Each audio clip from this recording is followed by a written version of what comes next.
Hello everyone, स्वागत है आप सभी का हमारे यूट्यूब चैनल पर। आज हम बात करेंगे यूपी पुलिस कांस्टेबल के बारे में, जिसकी 32,619 पदों पर भर्ती निकल चुकी है और जिसके आवेदन आज 31 दिसंबर 2025 से प्रारंभ हो चुके हैं। चलिए हम देखते हैं अलग अलग पोस्ट पर अलग अलग भर्तियां निकली हुई हैं। पहली जो पोस्ट है वो है आरक्षी नागरिक पुलिस की, जो कि पुरुष और महिला की रिक्त पदों का श्रेणीवार विवरण देखते हैं कितना है। 10,469 जो है वो टोटल पोस्ट निकली है।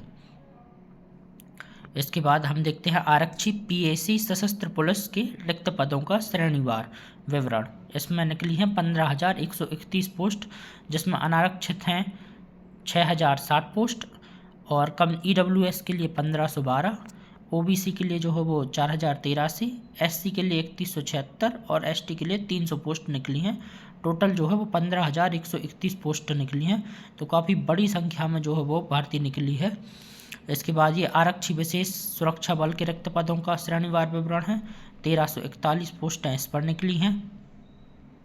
और ये महिला बटालियन के लिए हेतु महिला आरक्षी के रिक्त पदों का श्रेणीवार विवरण जो है वो है 2,282 पदों पर निकली है।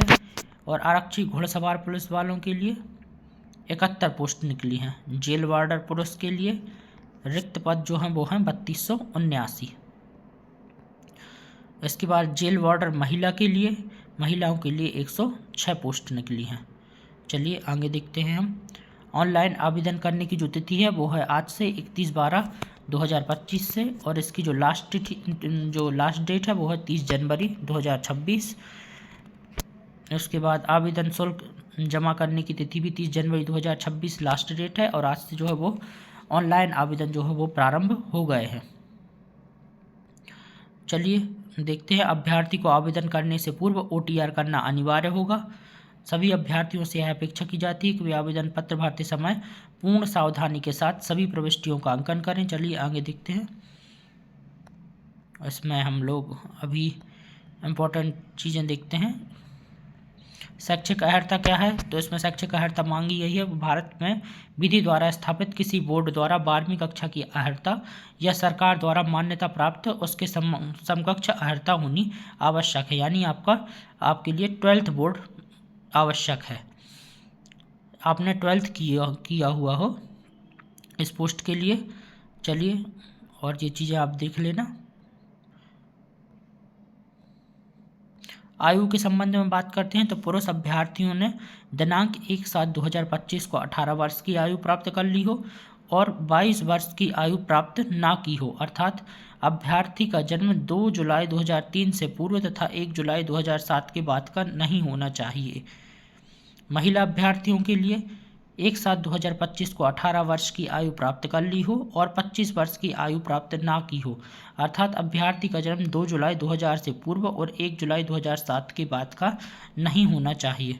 परंतु अन्य पिछड़ा वर्ग, अनुसूचित जाति, जनजाति और ऐसी अन्य श्रेणियों के अभ्यर्थियों जो केवल उत्तर प्रदेश के मूल निवासी हैं के लिए अधिकतम आयु सीमा में छूट एतर्थ प्रवर्त शासन आदेशों में निहित प्रावधानों के अनुसार अनुमान्य होगी। ये आप देख लीजिए, ये आपकी आयु सीमा है कि आपको कितनी छूट मिल रही है, इस हिसाब से आप आवेदन करिए।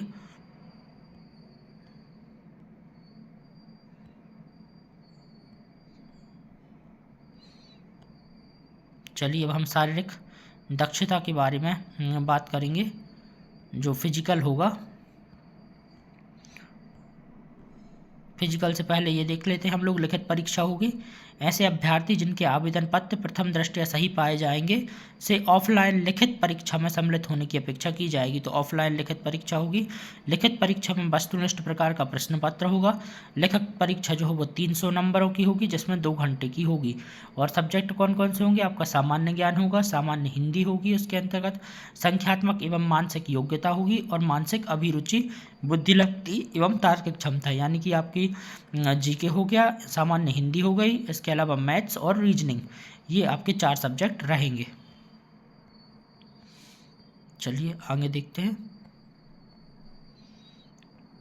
लिखित परीक्षा जो है वो OMR आधारित परीक्षा प्रणाली के अनुसार संपन्न कराई जाएगी, यानी आपका ऑफलाइन पेपर होगा।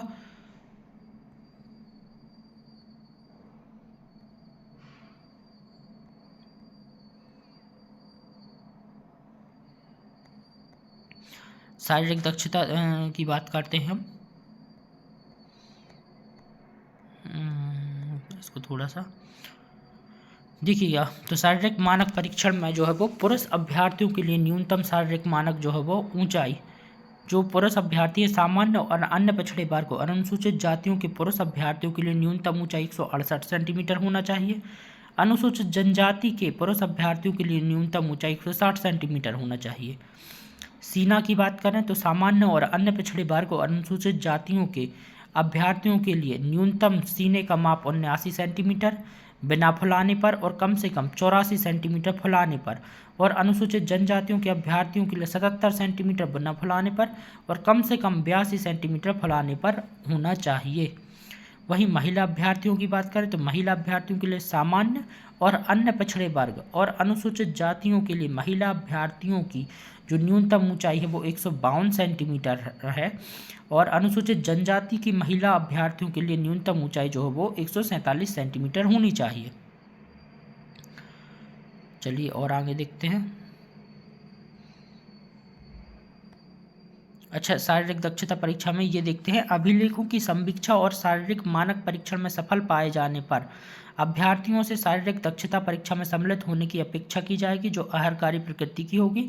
इस शारीरिक दक्षता परीक्षा में अहर्कारी होने के लिए पुरुष अभ्यर्थियों हेतु 4.8 किलोमीटर की दौड़ 25 मिनट में ये पुरुषों के लिए है, और महिलाओं के लिए 2.4 किलोमीटर की दौड़ 14 मिनट में पूरी करनी आवश्यक होगी। वे अभ्यर्थी जो वह समय के भीतर दौड़ पूरी नहीं करती भर्ती के लिए पात्र नहीं होंगे और तथा उसी स्तर पर चयन प्रक्रिया से बाहर होंगे। तो ये भाई फिजिकल है, थोड़ा सा टफ है। चलिए आगे देखते हैं और क्या है।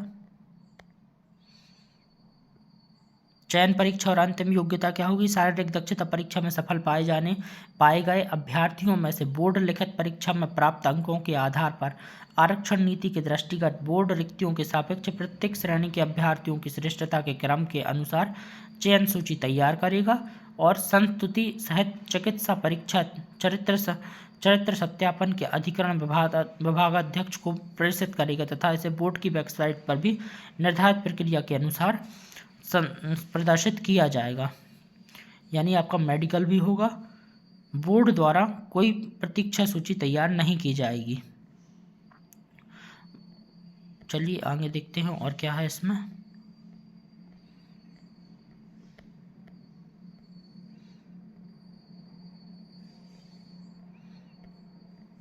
चलिए आगे देखते हैं। इसका हम सिलेबस पे बात कर लेते हैं कि क्या सिलेबस आने वाला है इसमें। इसको आप यदि आवश्यक जो पॉइंट है वो मैंने आपको बता दिए हैं, बाकी यदि आपको देखना हो तो आप लोग इसे वीडियो को पॉज करके देख सकते हैं। चलिए देखते हैं हम। ये OTR आपको ज़रूर करना है। फोटोग्राफ के संबंध में भी बताया है।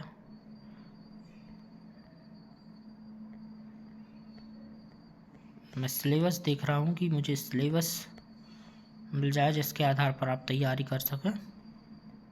तो ये रहा हमारा सिलेबस, जिसमें सामान्य ज्ञान, सामान्य हिंदी, संख्यात्मक और मानसिक योग्यता, मानसिक अभिरुचि, बुद्धि लब्धि और तार्किक क्षमता, यानी कि जनरल नॉलेज है, हिंदी है, मैथ्स है और रीजनिंग है। 150 नंबर के 150 होगी प्रश्नों की संख्या और 300 जो है वो अधिकतम नंबर होंगे, मतलब एक क्वेश्चन जो है वो 2 नंबर का होगा। ये रहा हमारा GK का सिलेबस, जिसमें सामान्य विज्ञान है, भारत का इतिहास, भारतीय संविधान, भारतीय अर्थव्यवस्था, संस्कृति, इसको आप देख लीजिए। और ये रहा हमारा सामान्य हिंदी का पेपर।